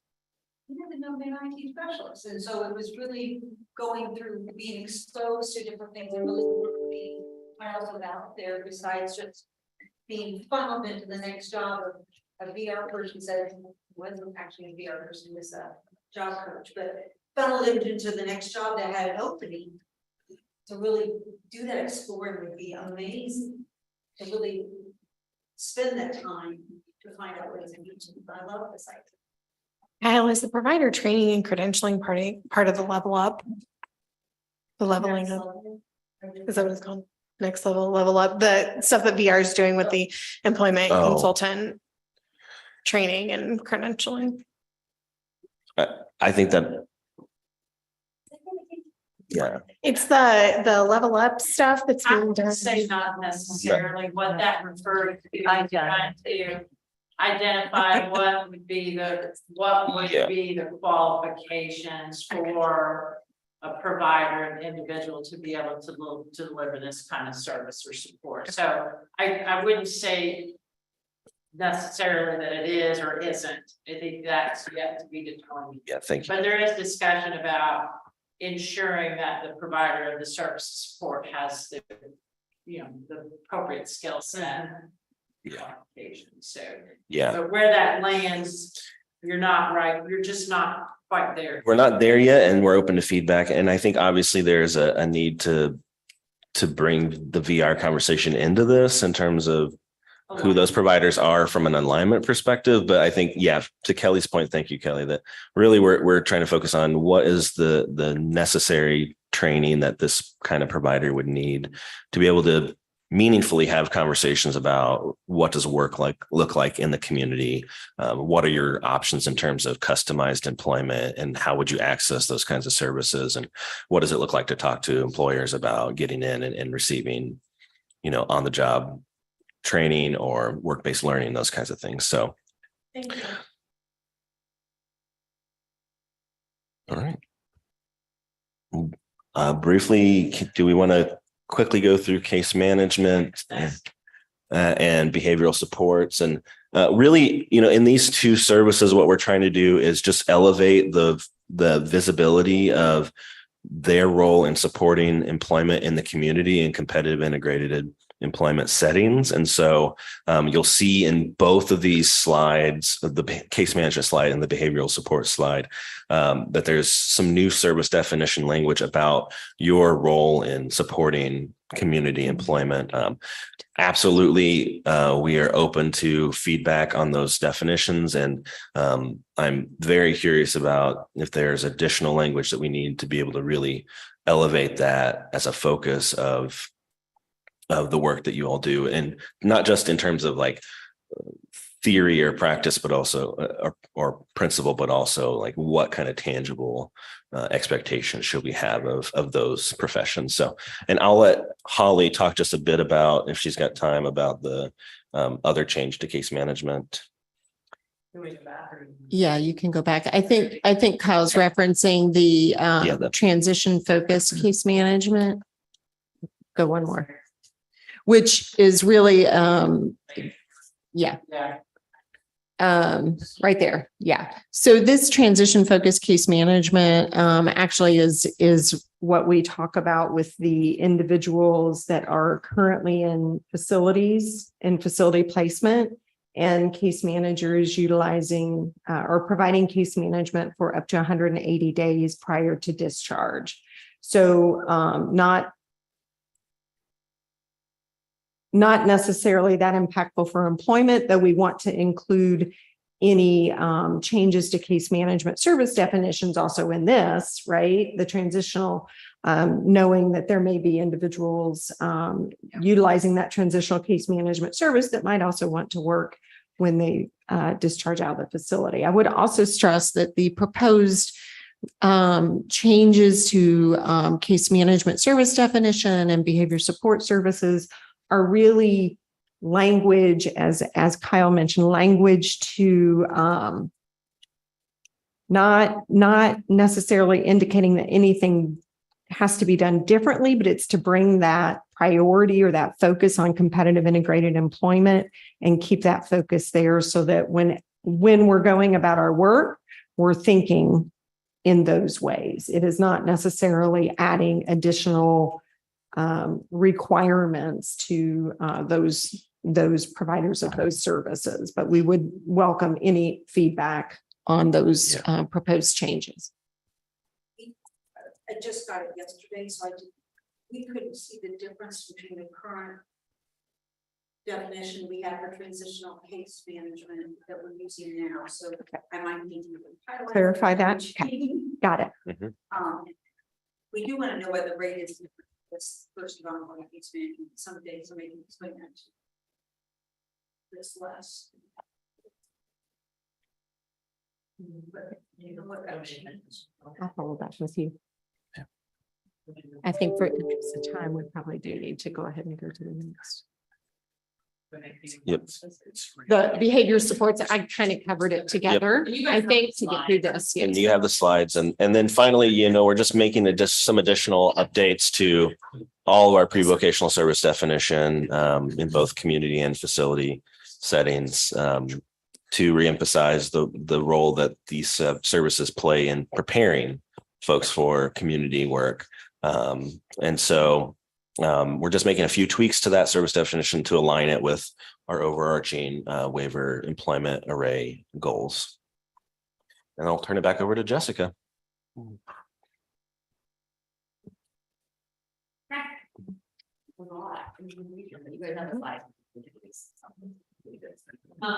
quickly, I just want to again, share the dates. So we are not meeting in September because that is a date of our DDRS all staff conference. And so we will not be meeting then, but we will be in person for October, virtual in November, and then not meeting in December. And so just discussion real quick. How do people feel about the amount of virtual, the amount of in-person? I'm an in-person meeting person, personally. That was a lot of in-person, right? And so I always advocate, but I know obviously I'm also here physically in this building, and sometimes I know everyone's schedule. So are people good with this? Would they rather more in person? I mean, does this work for people? I can't remember how many we ended up doing. Half and half, maybe. I don't remember what maybe because of the conference, I think, or something, but something came up. yeah. What are people's thoughts? I know Sean, he's like me, he likes the in-person. But what do people feel, and we don't need to change it. I'm just curious. I just wanted to ask people sort of their thoughts on that. There's a October to April. It's over 6 months. Virtual, not seeing each other. I gotta tell you, being out in Bloomington the drive up, like, gosh, I haven't done this in a while. Yeah. I get traffic and shots. I think that was in recognition of weather. Yeah, it was. I remember the conversation. I totally remember the conversation. And November is a tough one because it's right before Thanksgiving. But it feels like a long ways, or a long separation. And it's nice just for me to see people. So and I don't think that'll happen again, Derek. Yeah. Cause that is I was the same way. I was like, man, we haven't done this. So typically we try to do every other. Yeah. So that shouldn't happen. It was kind of weird. I think it was weather. And then like I said, we had to cancel. I don't remember. That might have been. Yeah. So I don't know. Are people okay with the way the cadence and sort of? I just think because we have folks that have disabilities that may not feel comfortable traveling, or there's other barriers, having a hybrid option like this works really well. But you also have a lot of comments in. Yeah, we're gonna, and we have to have, it's too, yeah. Well, and these are actually, we'll have some conversation. These are actually, when they are public, it's supposed to be live streamed. So there's actually really potentially not supposed to be the ability for comments, but because we do publicly say this is going to be, in person. But yeah, I think it's hard. The virtual, sometimes the both is hard. I think, but that's why we went to virtual or in person because of that challenge with hybrid. So that's just something for all of us to think about when we stress a preference. The one in November is the day before Thanksgiving. oh, it shouldn't. No, it should be the week before. It's the Nikki. 22nd. Did it? Let me look. Hold on. Can we maybe like just assign somebody to moderate the chat? The I virtual think is great I think because the thing is, it's about, you can't. When it's live streamed like this, there really isn't interactive. That's the challenge with the hybrid Yeah. is that.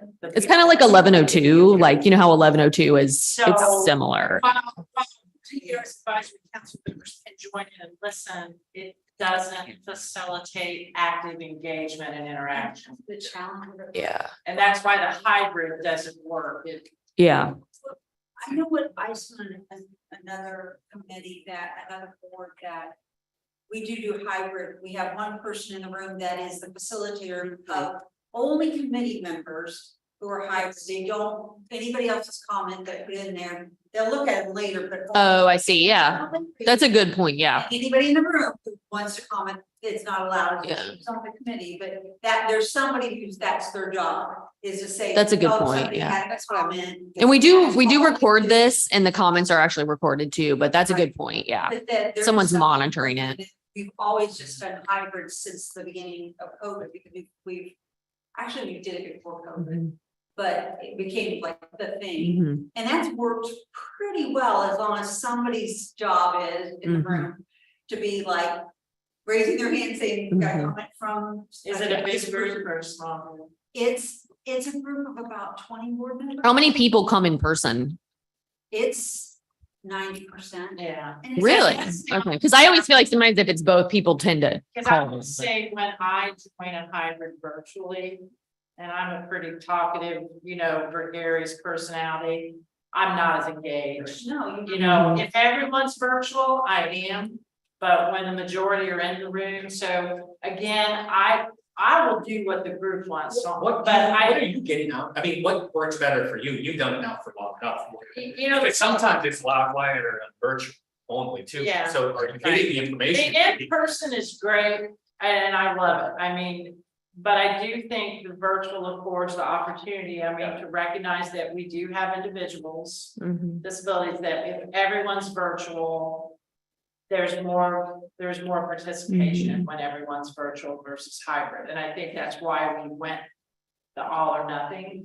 So. Yeah. It's either in person. Yeah. Yeah, and I would just add, I think as even as we've shifted in this and had multiple formats, we have learned some of the participatory elements and we are sensitive to that when we make the agenda. That there are things that probably are better facilitated as more of a conversation than what happens virtually, which is you feel like you need to speak and then pause and then whose turn is it to talk? And it's harder to sort of just have the organic kind of nature of the conversation. So that does play into sometimes like, okay, this is an in-person conversation. Is this a Yeah. virtual? Like there just is some differences there that impact the. I would volunteer to be the moderator if we wanted to try and do Both. group, Yeah. because I know to me, when we're in person, I love to be here if I can be, but if something were to happen last minute, I would Yeah. want to not be able to be a part of the meeting. Yeah. And if whoever the moderator is has a list of the people who are supposed to be in the room Mhm. and not necessarily using the chat, but they're raising their hand. Yeah. And we can say, Jared would because I know Jared just said, I saw it There's a pop lot of up. comments. He that- loves the option because of transportation. Oh, yeah. Yeah, no, for sure. But I also want to think about what can we do to help Jared get here? Sure. That's also, and I'm not you know what I mean? So I think, but if you know what I mean, because I'm happy, cause they're, you know what I mean? So it's also kind of that, cause I want And him to be physically here. I play a little devil's advocate here too. When we offered the hybrid, and things may be different now that we're kind of a longer window away from COVID. What slowly started to happen is when it was an option, most people joined virtually, didn't show up personally, and then we'd set up and there'd be 3 of us in the room and everybody was virtual.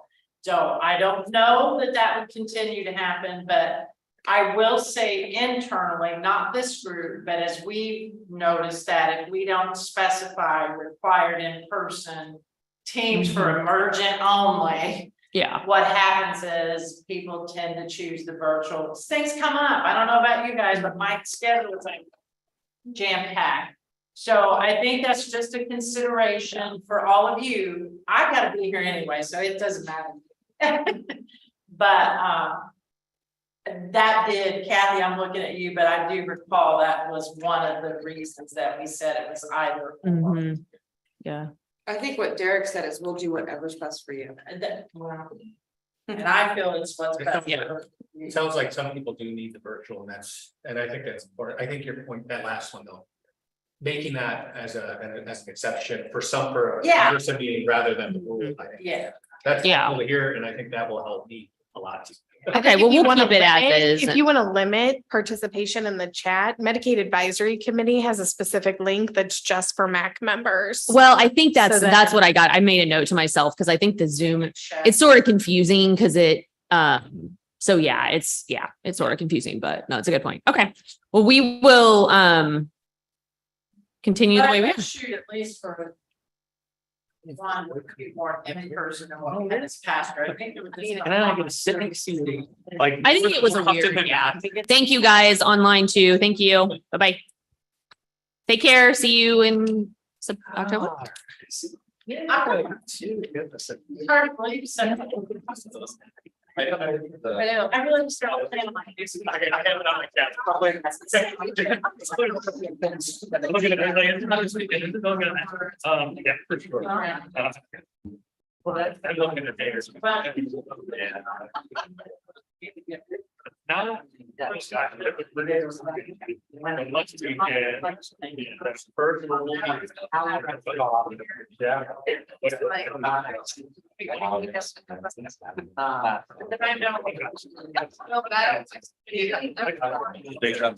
A little bit, you know.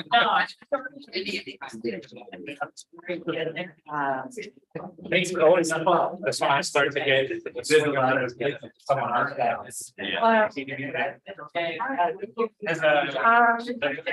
I can.